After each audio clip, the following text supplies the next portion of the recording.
Setelah penetapan saya sebagai tersangka oleh KPK, maka sikap dari PD Perjuangan adalah menghormati keputusan dari KPK. Kami adalah warga negara yang taat hukum. PD Perjuangan adalah partai yang menjunjung tinggi supremasi hukum.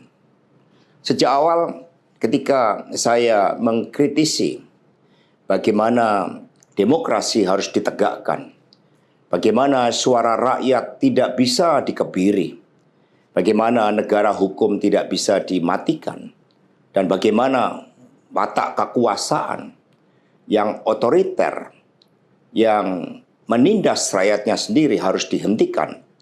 Saya sudah memahami berbagai resiko yang akan saya hadapi.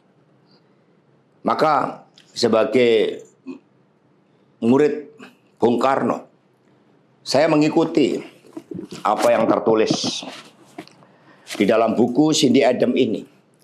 Inilah kitab perjuangan saya.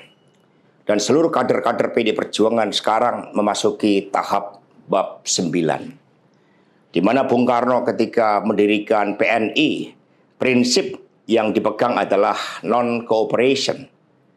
Demi cita-cita Indonesia merdeka, demi rakyat berdaulat, bisa berserikat, berkumpul, dan menyampaikan pendapatnya, maka penjara pun adalah suatu jalan dan bagian dari pengorbanan terhadap cita-cita.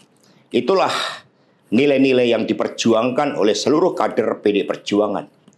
Ketika muncul berbagai intimidasi, agar tidak dilakukan pemecatan terhadap sosok yang memiliki ambisi kekuasaan sehingga konstitusi pun sepertinya mau dilanggar dengan perpanjangan masa jabatan 3 periode ataupun perpanjangan masa jabatan itu. Maka demi konstitusi Ibu Mega kokoh berdiri menjaga demokrasi. Dan ketika aparat penegak hukum digunakan dengan segala cara untuk melakukan intimidasi, sumber-sumber daya negara digunakan demi kepentingan politik praktis, maka pilihan untuk menghadapi tembok tebal kekuasaan itu wajib dilakukan oleh kader-kader PDI Perjuangan. Karena itulah nilai-nilai yang kami perjuangkan, nilai-nilai demokrasi, nilai-nilai kedaulatan rakyat, dan bagaimana membangun supremasi hukum, hukum yang berkeadilan. Untuk itu, kami tidak akan pernah menyerah. Baik mau digunakan suatu proses intimidasi secara formal maupun dengan cara-cara di luar formal sekalipun, kami sudah menyiapkan risiko-risiko terburuk. Karena sebagaimana dilakukan oleh Bung Karno, masuk penjara adalah bagian dari pengorbanan cita-cita. Untuk itu, jangan pernah takut menyuarakan kebenaran.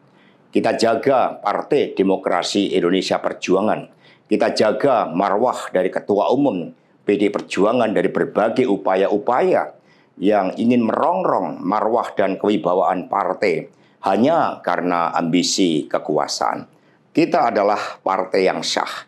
Karena itulah, sebagaimana kata para kader PNI ketika menghadapi hukuman gantung di Ciamis hanya gara-gara memegikkan salam merdeka, merdeka, merdeka pada masa Belanda, maka mereka menuju tiang gantungan dengan mulut tersenyum dan kepala tegak. Mari, demi perjuangan terhadap cita-cita, demi nilai-nilai yang kita perjuangkan, risiko apapun siap kita hadapi dengan kepala tegak dan mulut tersenyum. Terima kasih, merdeka!